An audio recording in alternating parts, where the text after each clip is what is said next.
Guarajuilla, Paraguay, de Sapema, saludos cordiales, una renovada alegría.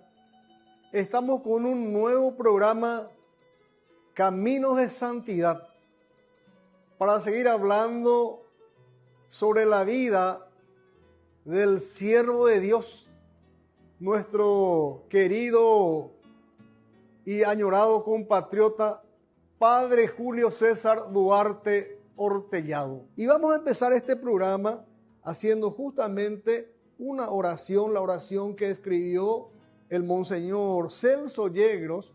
En aquel entonces él es obispo emérito de la diócesis de Carapeguá, y pedimos la inspiración del Espíritu Santo para que este programa tenga los frutos que el Espíritu necesita, para que a través del Padre Julio César, con su intercesión ante Dios nuestro Creador, se renueve la espiritualidad del pueblo paraguayo. Entonces vamos a iniciar con la oración de intercesión escrita por el Monseñor Celso Yegros. Oración. Dios Padre Todopoderoso, te pedimos con mucha confianza crecer en la fe, ser constantes en la esperanza y perseverantes en el amor. Tú concediste a tu siervo sacerdote Julio constancia y fortaleza para el servicio sacerdotal a toda la Iglesia. Concédenos la gracia de ver reconocidos sus méritos como modelo de vida cristiana y el honor de los altares. Otórganos imitar su ejemplo y amar siempre tu voluntad. Por Jesucristo nuestro Señor. Amén. Caminos de Santidad del siervo de Dios, Padre Julio César Duarte Ortellado. Emocionadísima por estar en esta catedral hermosa aquí en la diócesis de Carapeguá. Estamos aquí con el Monseñor Osmar López. Muy buenos días, Monseñor. Buenas. Un gusto tenerle aquí en Carapeguá, así que bienvenida. Muchas gracias. Estamos con un programa maravilloso que se emite todos los lunes de 21 a 22 horas y queremos que usted nos comente sobre su persona, queremos conocerlo y que también le transmita a toda la teleaudiencia, a todas las personas del primer canal católico, de Yarañe, Canal 25. Bueno, mi nombre es Osmar. Yo nací un 14 de junio de 1975, una compañía que se llama San Japuntán, del distrito de Maciel, dependiente del departamento de Cazapá. Somos 5 hermanos, yo soy el pajagüe, el último. Siendo niño, como a los 1 año 5 meses, yo sufrí una enfermedad llamada retinoblastoma que hizo que perdiera la vista y fue un momento difícil también a mis padres, aquel momento, y siempre me hace recordar, ¿por qué lo cuento eso, verdad? Porque me hace recordar siempre la figura de Ana en el Antiguo Testamento, aquella mujer que no podía tener hijos y que tanto le pidió al Señor, se iba al templo a orar y le pedía al Señor que le concediera, que pudiera tener un hijo, y finalmente nació ese niño y lo llamó Samuel, ¿verdad? Y cuando Samuel creció un poquitito, ¿verdad? Cuando dejó de mamar, dice, su mamá le llevó al templo y le dijo, vos me diste este niño y yo vengo ahora a darte para ti, ¿verdad? Y yo siento que en aquella experiencia, porque era una cuestión como es un cáncer de retina, entonces siento que la vida estaba en peligro, es lo que me contó mi madre, ¿verdad? Que no sabía si esto iba a pasar o no. Y siento que mi madre me consagró en aquel entonces, ¿verdad? En aquella ocasión. Siento que ella le habrá dicho al Señor, bueno, Señor, si es para ti, te entrego esta vida, ¿verdad? Y bueno, entonces, a partir de allí, fui a la escuela muy temprano, tenía 5 para 6 años cuando empecé la primaria. Hice la primaria en una escuela, porque no teníamos una escuela cerca, teníamos que caminar como 6 kilómetros para poder ir a la escuela, así que no era fácil estudiar, pero fue así, como una familia que lucha. Entonces terminé la escuela, 6º grado, hasta ahí estaba la escuela. Y bueno, y mis padres, sobre todo mi mamá, que tenía una visión de futuro, porque en la compañía muchos de mis compañeros de escuela llegaron hasta el 6º, pero mi madre fue una de las que dijo a mi papá, ambos estudiaban a su escuela, porque el futuro no sabemos. La tierra cada vez produce menos y la venta de los productos cada vez empezaba la crisis rural, de que no había más ese circulante de dinero que existía antes. Entonces, gracias a eso, al esfuerzo de ellos pudimos ir al colegio, ¿verdad? Y fuimos una de las pocas familias cuyos padres apostaron por la formación. Bueno. Y por eso les tengo siempre muy presente a mis padres, a mi mamá que ya murió hace 6 años, mi papá sigue vivo, 85 años, ¿verdad? Entonces, bueno, allí empezó el colegio, y precisamente fui a un colegio parroquial, o sea, y el colegio parroquial de Mbuyapel, la parroquia que, o sea, el pueblo que nos quedaba un poco más cerca, y mi mamá tenía allí amistades, entonces por eso vinimos a Mbuyapel, que ya es un pueblo dependiente de esta diócesis, ¿verdad? Y allí hice el colegio, y el director del colegio era un sacerdote, famoso padre Víctor Valiente. Entonces así me relacioné, podríamos decir, con las vocaciones, conocer un sacerdote. Y bueno, entonces como éramos 5 hermanos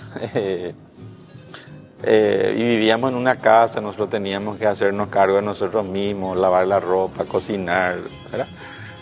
Todo, ¿verdad? Así que aprendí lo que significa la vida, vivir en esa situación, ¿verdad? En esas condiciones, tenía 12, 13, 14 años, y bueno, tenía que yo ver todas mis cosas, ¿verdad? Y como yo soy el último, y todos mis hermanos cuando terminaba el colegio venían a Asunción, y yo me iba a quedar y no quería quedarme solo, entonces entré al seminario menor de los sacerdotes de la Congregación Sagrado Corazón de Jesús de Betarrán, ¿verdad? Y tenía 16 años cuando fui al seminario menor. Y bueno, sería como el segundo de la media, hice en el Colegio Nacional de Mariano Roque Alonso. Justo ese año se cerró el seminario menor, entonces ya me quedé otra vez solo, y me propusieron ir a terminar mi colegio en el Colegio San José de Ciudad del Este.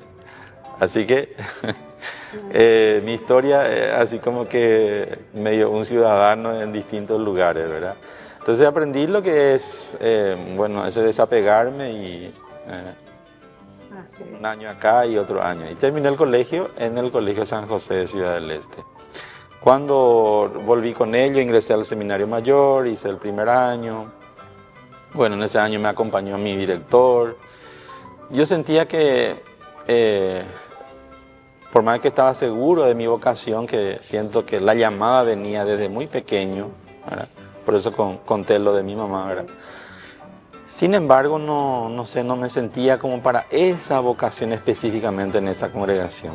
Entonces, acompañado por el formador, por el que acompañaba la formación, entonces me orientaron a entrar por la diócesis de Carapeguá, ¿verdad?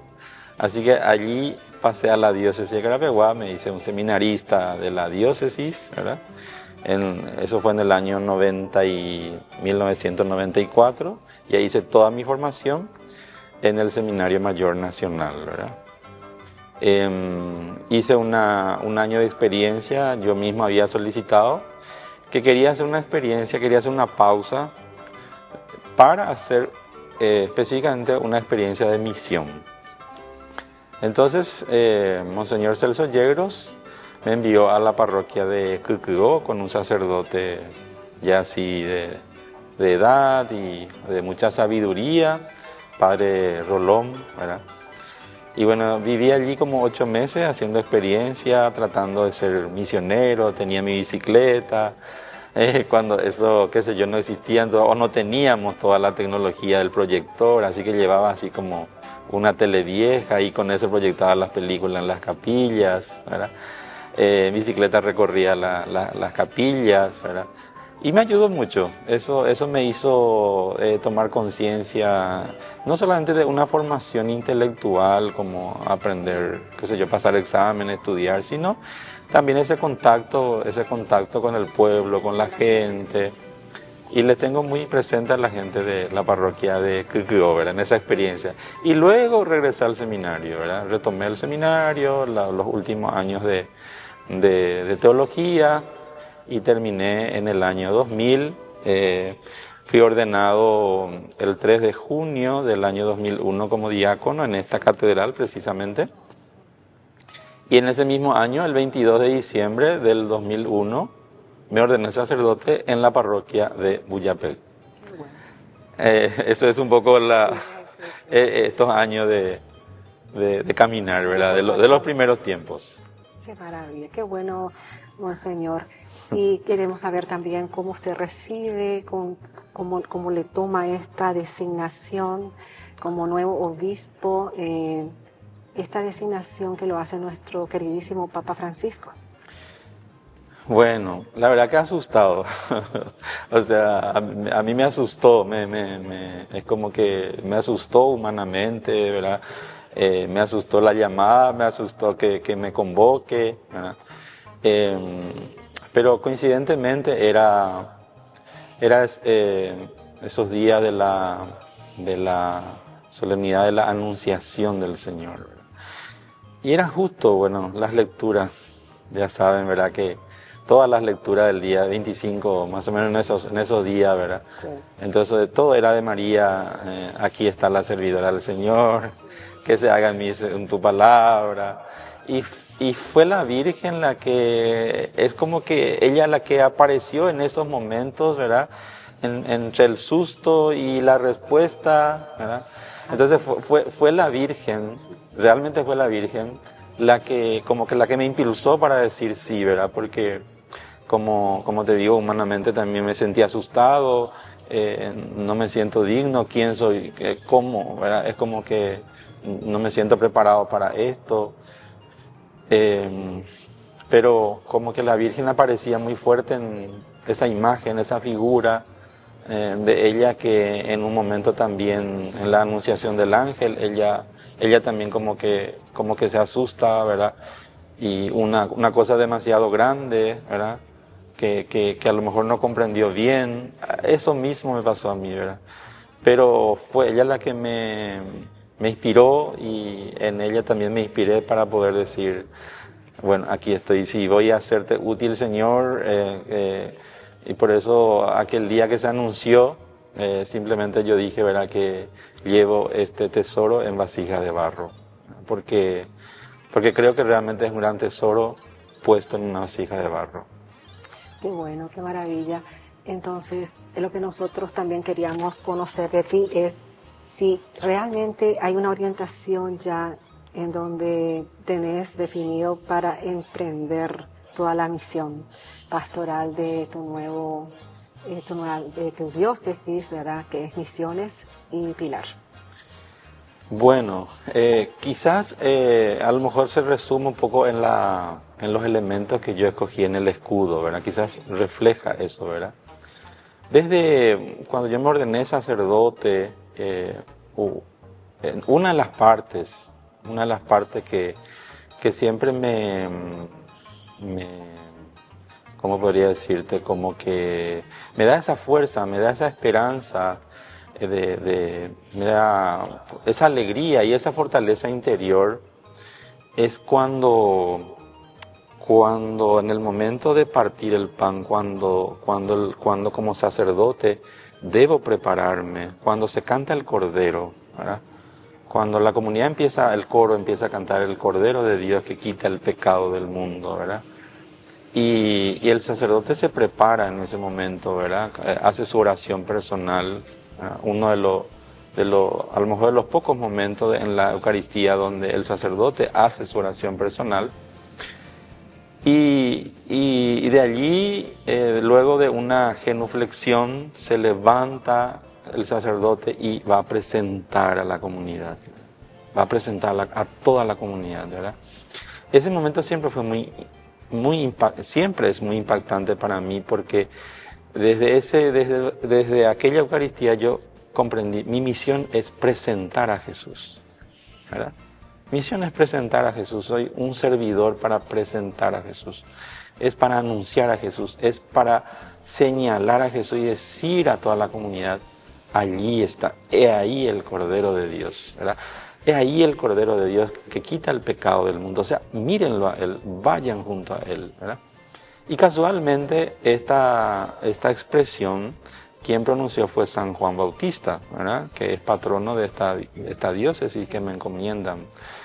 Y fue San Juan Bautista que dijo, cuando le vio llegar a Jesús y él tenía sus propios discípulos que le seguían a él dijo, he ahí el Cordero. Sí. Y esos discípulos de Juan Bautista, a partir de aquel entonces, empezaron a seguir a Jesús. Entonces, mi misión es simplemente ser un servidor, ¿verdad? Si se quiere decir más, como el burrito del Señor de las Palmas, ¿verdad? O sea, llevar a Jesús, ¿no? Presentar a Jesús para que cada hermano, cada persona humana pueda encontrarse, ¿verdad? Con Él, porque solo Él puede dignificar, solo Él puede sanar, solo Él puede perdonar, solo Él puede restaurar esa dignidad humana. Y creo que esa es mi misión fundamental, ¿verdad? Eso es llevar, ¿verdad? Creo que el por qué Jesús vino al mundo es para eso, es para restaurar nuestra dignidad humana, ¿verdad? Partiendo de mi propia experiencia, ¿verdad? Partiendo de mi propia experiencia, porque cada quien tenemos nuestras luchas, nuestras batallas, ¿verdad? Y es en Jesús que podemos levantarnos.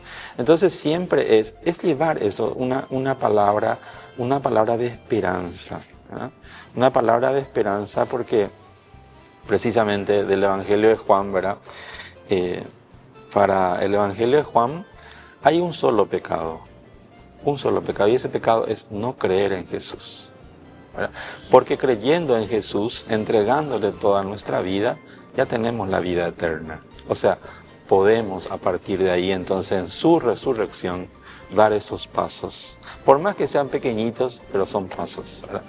Entonces es presentar a Jesús, y es presentar a Jesús a todas las personas con quienes me voy a encontrar, al joven, a lo mejor al adicto que ya pierde esperanza, a tantas personas que a lo mejor están solas, viven en su soledad, en la depresión, en este tiempo del estrés, a tantos abuelos, a la comunidad toda. Creo que esa es la misión principal.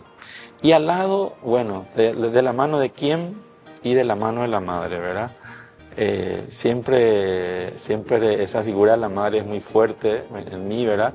Entonces, bueno, es como que siento que siempre la Virgen me dice, bueno, dame tu mano y camino contigo, ¿verdad? Y llevar a esos lugares. Creo que esa es la misión principal. Qué bueno, Monseñor.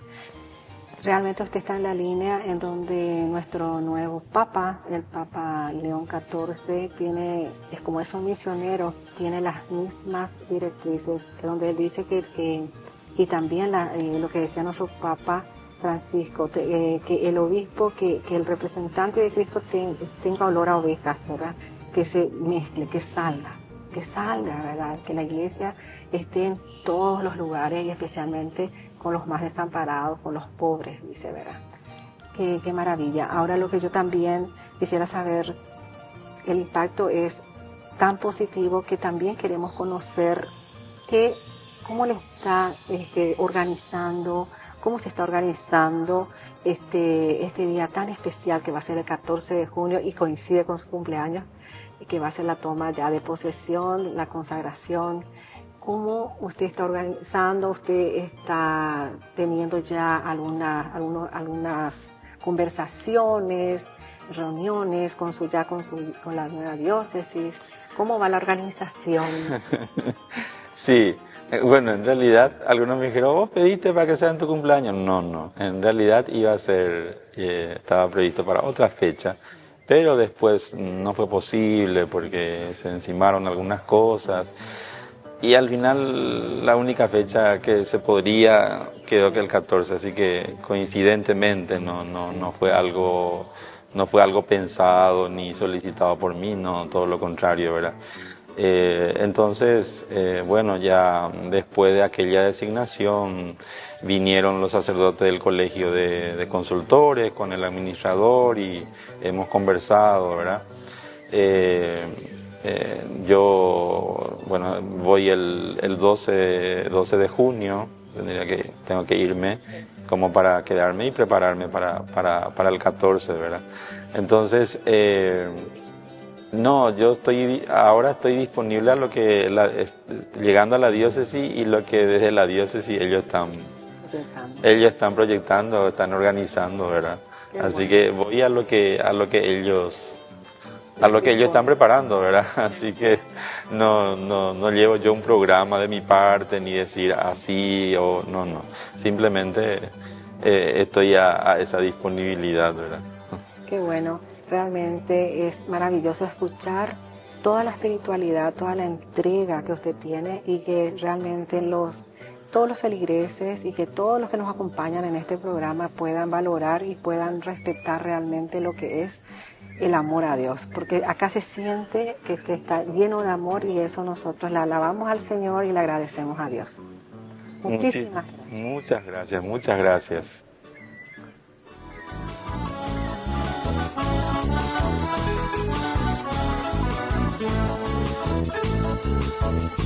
Guarajuisha, Paraguay, Teorge, Sapema, Eduarde, Ortelladores, Cobé.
Yara Ñe presenta Cursos Modulares Bíblicos 2025. ¿Quieres profundizar en el estudio de la Palabra de Dios? Te invitamos a participar de nuestros Cursos Modulares Bíblicos 2025. Modalidad presencial, online, vía Meet. Todos los lunes de 20 a 21 horas. Mayo, de la esclavitud a la libertad.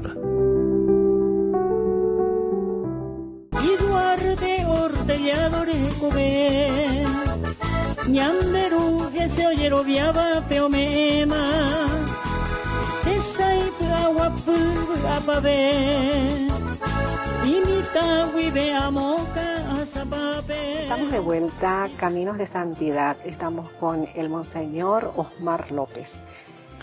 Monseñor, estamos también con esta causa tan grande que es del siervo de Dios, el Padre Julio César Duarte Ortellado.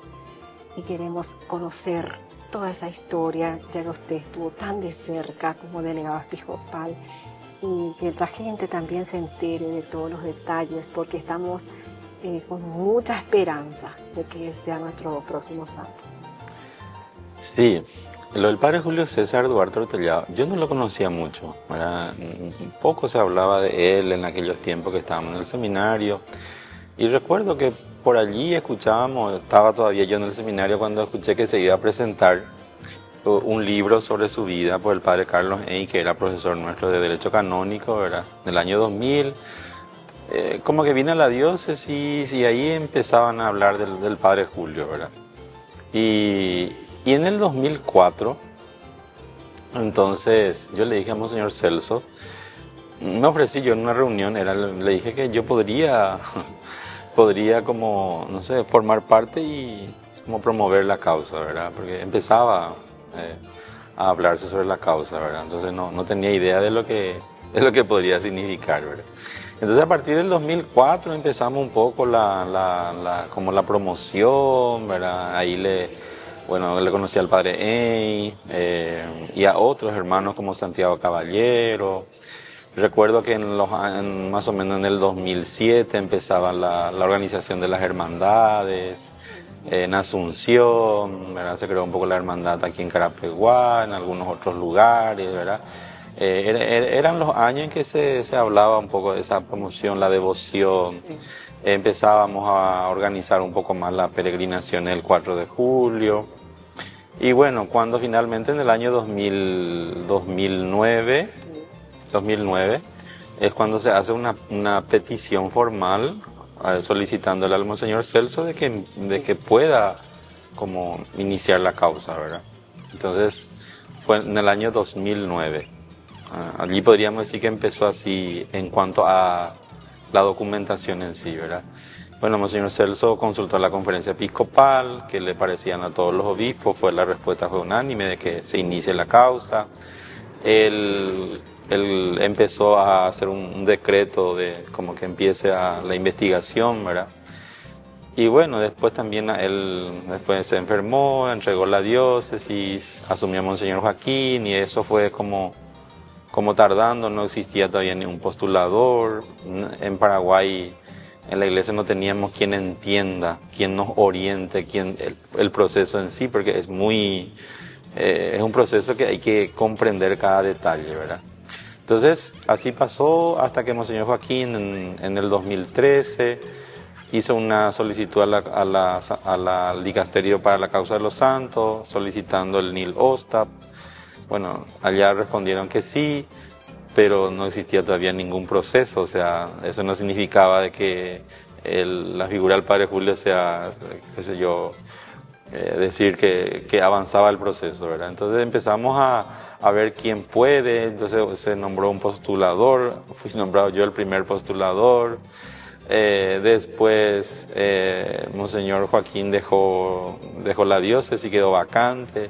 Asumí yo como administrador, estuve como 3 años, o sea, la situación fue así que le pedimos al padre Osmar Fleitas que pueda ser postulador, después también con sus múltiples cosas, bueno, después creo que asumió el padre Armando Sotelo, ya cuando vino Monseñor Celestino, y bueno, allí con Monseñor Celestino, a solicitud del postulador, con Monseñor Celestino podríamos decir, se dio el paso necesario porque con él se conformó el tribunal interdiocesano que pudiera empezar, digamos así, la investigación de la fase diocesana, ¿verdad? Entonces en ese tribunal estuve yo como delegado episcopal, está el padre Marcial Soto, que es el promotor de justicia, y el notario, que el padre Wilson Garay, que todo este tiempo estuvo llevando, ¿verdad? Y entonces con él se avanzó un poco la causa, se buscó otros postuladores, pero nuestro grave problema en Paraguay, en nuestras diócesis, no tenemos a alguien que pueda decirnos así se hace, este documento se hace así, acá le falta esta cosa, este argumento, esta coma, este acento, ¿verdad? Porque es un proceso que exigente, ¿verdad? Entonces tuvimos así un buen tiempo haciendo las cosas como mejor nos parece a nosotros, ¿verdad? Buscando algunos sacerdotes que más o menos pero que tampoco tienen esa experiencia, ¿verdad? Bueno, entonces el año pasado vino el fray Marcelo Méndez, vino a dar un curso sobre el tema del proceso, ¿verdad? Y bueno, yo fui allí y fuimos unos compañeros también que trabajamos en la causa. Allí le conocimos a fray Marcelo, le pedimos nosotros como una tarde que nos pueda dar un poco de luz, ¿verdad? Allí nos abrió así mucho el panorama, ¿verdad? Más o menos nos demostró qué cosas estamos haciendo mal, qué cosas estamos haciendo bien, y nos dimos cuenta de la inmensidad de las cosas que teníamos que... quedamos un poco preocupados, ¿verdad? Otra vez, muchas cosas entendimos, pero ¿qué hacemos, verdad? Y bueno, rezamos mucho, le pedimos mucho al Padre Julio, ¿verdad? Que Él nos dé la mano, ¿verdad? Que nos diga también, ¿verdad? Pues sí. Porque en realidad Él no es Él el que necesita, es la iglesia que necesita de Él, ¿verdad? Porque es la iglesia, es decir, nosotros lo que necesitamos, una figura, ¿verdad? De santidad para el clero, para el pueblo, ¿verdad? Es la iglesia la que necesita de testigos, ¿verdad? Porque el Padre Julio no necesita, ¿verdad? Pero le dijimos, bueno, ayúdanos, danos una mano para que esto pueda llegar a la fase final, porque estamos pasando como casi 20 años, ¿verdad? O sea que desde aquel 2004 han pasado tanto, ¿verdad? Y bueno, entonces le pedimos al fray Marcelo si había posibilidad de que venga expresamente al Paraguay, porque él vive en Roma, ¿verdad? De que venga expresamente al Paraguay y quedarse con nosotros unos días para trabajar la causa. Bueno, si decía así, iba a ser un milagro del Padre Julio, ¿verdad? Porque una persona tan ocupada que lleva causa en Argentina, Chile, que está allá, tiene su comunidad en Roma. Y bueno, él aceptó. Él aceptó porque iba a hacer un viaje a Salta y de Salta iba a venir a Paraguay por nuestro pedido. Y vino a quedarse con nosotros, estuvo aquí como 6 días, ¿verdad? 6 días intensos que empezamos a revisar hoja por hoja, proceso a proceso, el tema de la causa. Y gracias a fray Marcelo, entonces pudimos culminar, arreglar todo. Estamos casi por terminar, ¿verdad? Y bueno, en aquella ocasión le planteamos a fray Marcelo qué posibilidad habría de que él pueda ser el postulador general en Roma, porque ahora empieza esa segunda parte, ¿verdad? Y él aceptó, o sea, con la venia con el permiso de su superior, él acepta, ¿verdad? De ser el postulador general allá en Roma, ¿verdad?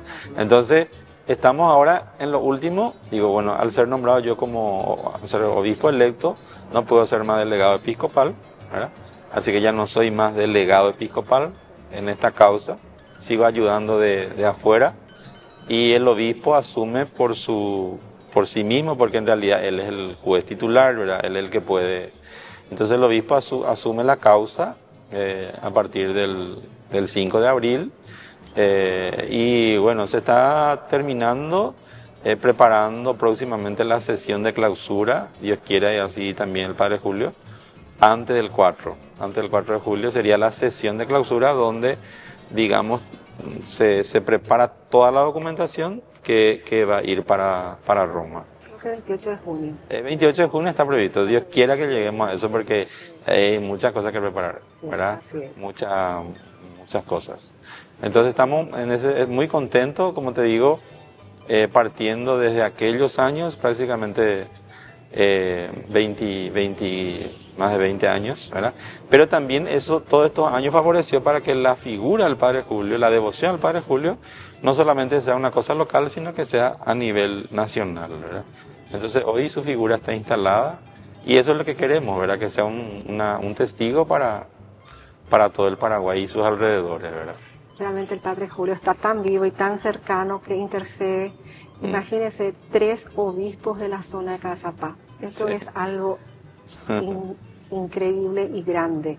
Quiere decir que todos los que están en esta causa, Él está con ustedes, porque imagínense, el obispo de la nueva diócesis de Canindeyú es de Cazapá. Sí, Cazapá, sí. El obispo de la nueva diócesis de Canindeyú, también de Casapá, Sí. es también el fray Marcelo Benítez. Marcelo Benítez, sí.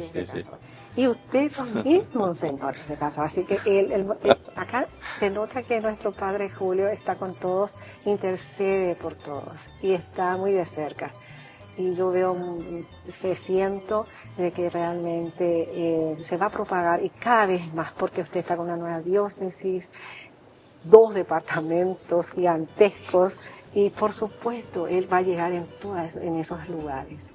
Él le va a tener a usted y eso es muy grande y que realmente el Padre Julio está tocando a todos los corazones. Así es. Haikaria ubo o Juan Buete dame, orai teika tu grubo paira, y Julio tomo esa acá. Ñandeme Cristo rape, ape yaiko hanwan por ahí. Yanteyara Ñe presenta Cursos Modulares Bíblicos 2025. ¿Quieres profundizar en el estudio de la Palabra de Dios? Te invitamos a participar de nuestros Cursos Modulares Bíblicos 2025. Modalidad presencial, online, vía Meet. Todos los lunes de 20 a 21 horas. Mayo, de la esclavitud a la libertad.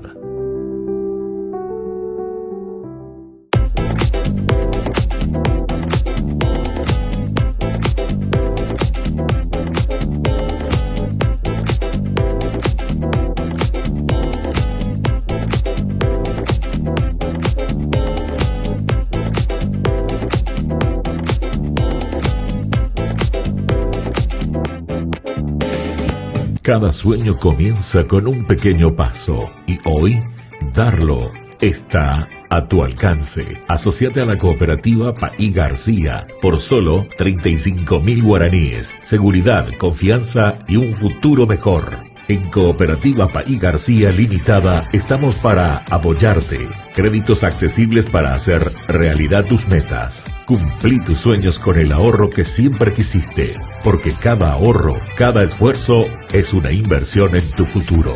Te acompañamos con asesoría financiera para que tomes las mejores decisiones. Haz crecer tus sueños con nosotros. Cooperativa Paí García Limitada. Tu futuro, nuestra prioridad.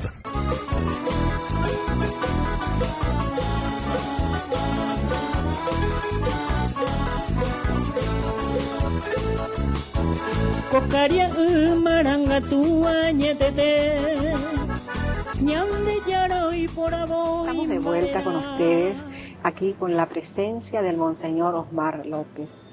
Estamos con esta inmensa felicidad de saber que están concluyendo ya los trabajos con respecto a la causa del Padre Julio César Duarte Ortellado, que es la fase diocesana. Ahora, ¿qué tenemos, Monseñor? Que viene, ¿verdad? Qué bien. Y bueno, viene dos aspectos importantes, ¿verdad? Tenemos que enviar la documentación a Roma y hay que sostener, sobre todo al postulador que va a continuar con esa gestión, ¿verdad? Entonces tenemos que sostener, y ese sostenimiento, fundamentalmente la oración, pero también el aspecto económico, ¿verdad? El aspecto económico para poder que él pueda tener esa solvencia de poder continuar allá con las gestiones, ver lo que falta, ¿verdad? Entonces ese va a ser un aspecto importante que quisiéramos, Dios quiera, que se pueda organizar como una comisión nacional, ¿verdad? De las hermandades, de las distintas parroquias, si se pudiera conformar una comisión nacional que pueda sostener esta fase romana, ¿verdad?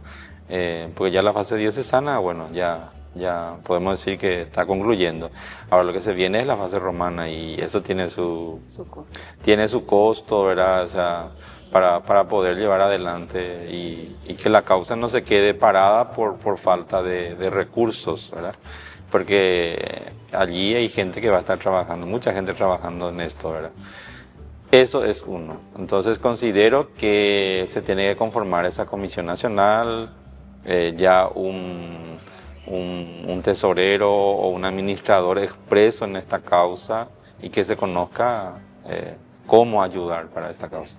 Uno. Lo segundo es que podamos también, sabemos que el candidato, ¿verdad?, que tiene un presunto milagro, la causa se prioriza, ¿verdad? Yo sé que muchísimos favores recibidos, ¿verdad?, por intercesión del padre Julio César Duarte Ortellado, ¿verdad? Y ojalá que los que existen y los que vayan surgiendo podamos también conocer, documentar, que las personas que reciban, que de repente un milagro, ¿verdad?, que recibieron en su vida, algo que a lo mejor médicamente ya los médicos dijeron esto ya no tiene solución, e invocando por intercesión del padre Julio la persona se sana, pueda hacer conocer, ya sea llegando a la parroquia, junto al párroco, en la secretaría, o llamando a esta diócesis, pero necesitamos, ¿verdad?, de esos testimonios para que la causa del padre Julio pueda ser reconocida así y pueda ser atendida con más urgencia en Roma, ¿verdad?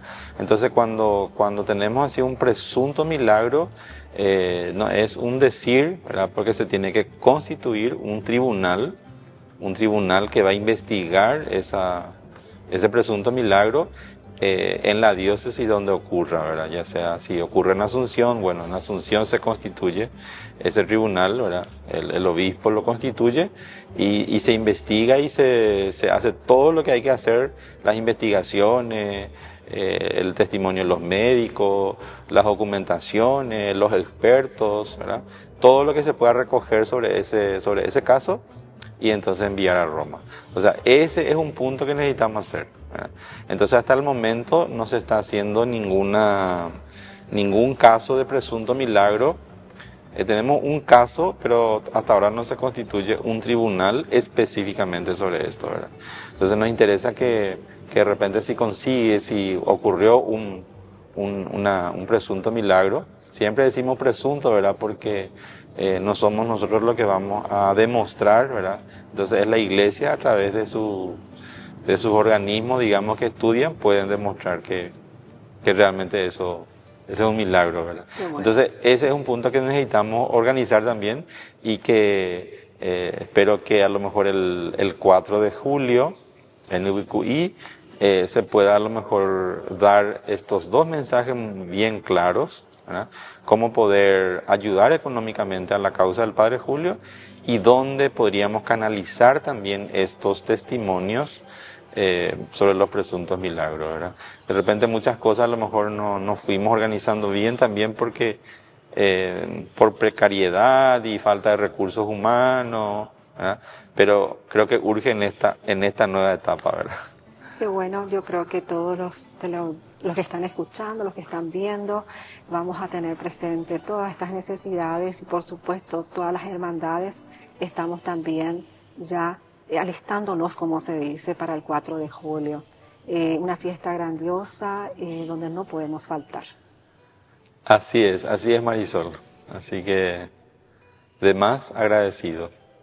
Un mensaje especialmente para todas las personas que nos están viendo, para todos los televidentes de Ñande Yarañe y por qué no un mensaje para su nueva diócesis. Sí.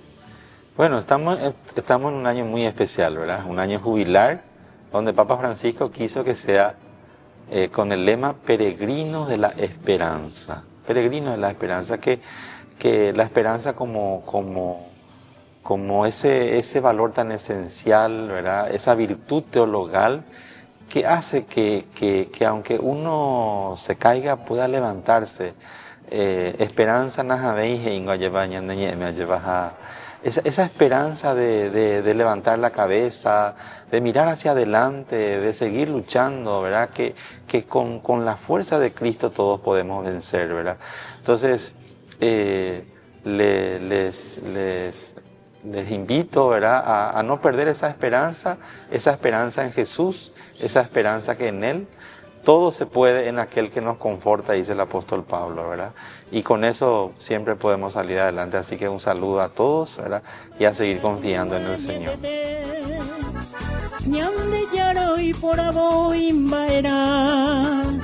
Y corazón y pomon barete omuenje arandugui iñaka kai julio rembia poje toputa buketente arija hoy kobe.